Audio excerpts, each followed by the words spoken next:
Hey guys, welcome to another Old Republic video. Please do tell me in the comments what you think about this change of pace. Anyways, don't forget to join my Discord server and to follow me on Instagram and Twitter for the latest updates. I hope you enjoyed the story of one of the most crippling wars ever to be fought in the Star Wars galaxy. The Great Hyperspace War was the war that was fought prior to the outbreak of the Great Galactic War. The Hyperspace War left the Sith in ruins, and the Republic essentially tried to kill every living member of the Sith. However, this war is a story for another video. One Sith Lord and a small group of survivors managed to escape the Republic's slaughter, and fled to unknown regions, managing practically to save the Sith Empire. For centuries, these Sith built everything back up one step at a time, and after numerous setbacks and betrayals, they were finally ready to wage one of the bloodiest and most efficient wars the Sith had ever fought, leading some to nickname it the Blitzkrieg, but in space. Korriban, ancient birthplace of the Sith. We believed ruins were all that remained of their evil empire. The first planet to fall was the ancient Sith homeworld of Korriban, which had been guarded by a small contingency of Jedi and Republic troops. The personnel stationed on Korriban, however, did not know what had hit them. Within almost an hour, Korriban had fallen and 90% of the Republic troops were killed in action.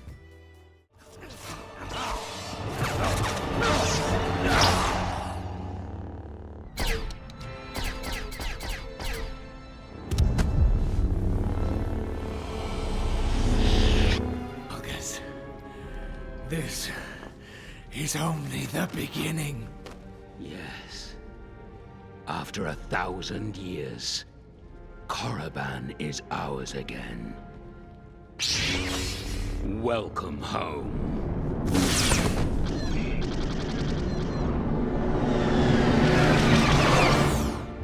The Republic was confused as to what was happening as they had not received adequate intel. In their naivety, they sent a lightly escorted diplomatic ship to investigate, and as soon as it got there, it was utterly obliterated by the 30 or so warships the Sith Empire had. In response to this, the Republic tried to mobilize a fleet in an attempt to halt the Imperial advance. However, the fleet found itself soon entrapped and the Republic was forced to scatter in an attempt to survive. Following these events, the Senate was not convinced of the threat and they thought it was just another small uprising that could be easily destroyed with decisive military action. The Jedi Order, to contrast this, recognized the threat and saw it could turn into a maelstrom of problems for the Republic. The Jedi quickly started posting propaganda around major cities in an attempt to recruit the public. This worked after the Republic sent a force in an attempt to defend a small planet that was under siege. Although unsuccessful, the public saw these heroic acts on news feeds, and large lines started to form at recruitment centers. All-out war was now brewing. After this massive rally from the Jedi Order, they were now feeling confident enough to try and take back the Holy Sith world. This counteroffensive, however, turned into a rout and a crushing defeat, leaving only Republic prisoners and dead. This battle is what triggered a massive tidal wave of victories for the Sith Empire. After the successful defense of Korriban, it greatly increased morale and they went on the offensive. The first planet to be attacked was Balmorra, where the Sith sent some of its resources to take the planet. However, out of all the planets that were being steamrolled by the Sith, Balmorra had one of the fiercest resistances. Not only were the Sith up against Republic forces, but also an organized resistance of Balmorrans, who had come to maintain the fight for decades up until the war ended. Whilst Balmorra was in a cold war of sorts, the Sith focused the rest of its resources on attacking various Outer Rim planets. At each and every single one of these battles, the Republic resistance was crushed. Valuable planets such as Ilum, Dathomir, and Manaan quickly fell early into the war, and the Republic intelligence estimated that the Empire at the time had annexed nearly half of the entire Outer Rim.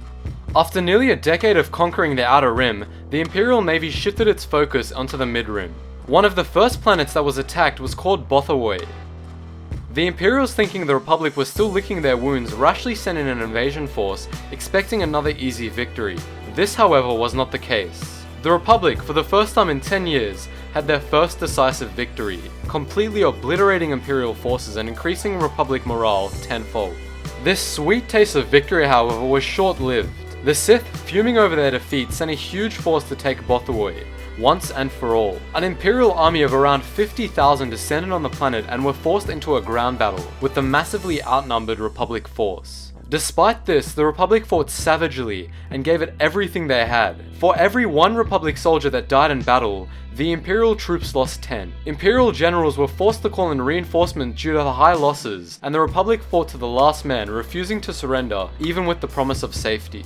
The Second Battle of Bothawui was so costly to the Imperials that even after destroying the Republic forces, they had to retreat, as this Republic defense had inflicted so much damage to the Imperial fleet. This defense came to be one of the most inspiring and dauntless events of the Great Galactic War.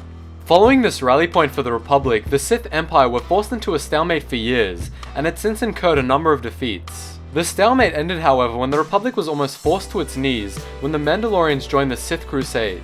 It wasn't so much the fighting on the ground that hindered the Republic, rather the Mandalorians that blockaded the Hydian Highway, the most critical trade route the Republic had. This led to many riots on Coruscant as there was a shortage of food and medical supplies, and the Republic forces just couldn't break through this blockade. An unlikely hero had come to the Republic's aid with the goal of making herself rich in the time of the Republic's need. A smuggler by the name of Hilo Viz organized the smuggler fleet to defeat the blockade. Once the fleet attacked the Mandalorians, the Jedi came to the aid of the smugglers, and the Mandalorian blockade was finally destroyed, thus marking the end of the Mandalorian problem for the remainder of the war. After several years of back and forth fighting, the Imperials finally got the upper hand and attacked the core world of Coruscant. The Sith, to the Republic's great surprise, offered peace treaty negotiations. The Jedi recommended the Senators ignore the treaty as it was most likely a trap. However, the Senators believed the war could not be won either way, and at the Senate's request, a contingent of Jedi were sent to Alderaan to discuss the terms of the peace treaty negotiation with Sith representatives. As the Jedi guessed, however, the Sith peace treaty offer was a deception. Whilst talks were being held in Alderaan, a large Sith fleet invaded and sacked Coruscant. Darth Malgus attacked the Jedi Temple and slaughtered all within. We prepared. We grew stronger. While you rested in your cradle of power, believing your people were safe and protected.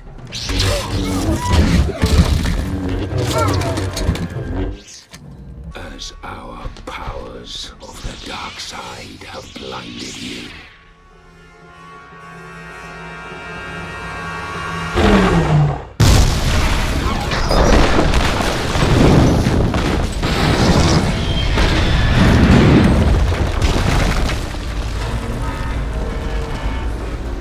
Assumed no force could challenge you.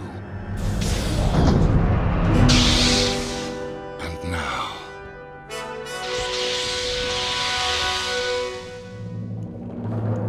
finally, we have returned. The Sith destroyed the temple and blockaded the planet, holding all its inhabitants hostage. With the galactic capital now firmly under Sith control, the Sith stormed the Senate building, executed the Chancellor, and assumed power. You were deceived.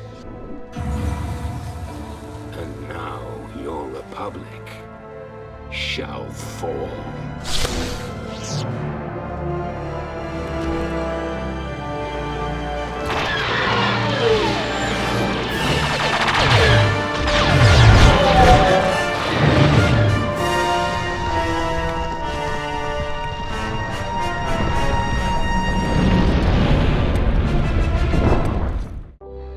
Forced with no other alternatives, the Republic diplomats on Alderaan were forced to agree to the Treaty of Coruscant.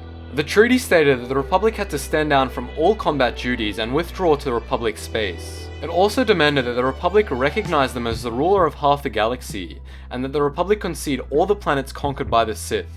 Some sects of the Republic army mutinied and continued fighting on planets such as Dantooine, and one Jedi Master bombed the Senate building in an attempt to kill all the senators that supported the treaty. Her followers, however, later abandoned her, and the plan to overturn the Treaty of Coruscant never pulled through.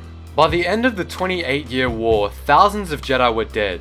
The Galactic Republic blamed the Jedi Order for the Sith victory. The Jedi, needing to recuperate and rebuild their strength, returned to their ancient homeworld of Tython. As for the Galactic Republic and her people, the end of the Great Galactic War sparked the Cold War. This war saw a number of skirmishes and proxy wars that eventually pushed the two sides into yet another all-out war, but that's a video for another time. Just a quick update to anyone who's subscribed to my history channel. Unfortunately, there won't be a new video this week as there are some complications with the channel. I'll do my best to get a video out to you guys next week, but it still isn't 100%. When I do release the video though, it's going to be about a very interesting topic, so do stay tuned. As always guys, thanks for watching and I'll see you in the next video. I hope you're all enjoying this Old Republic series.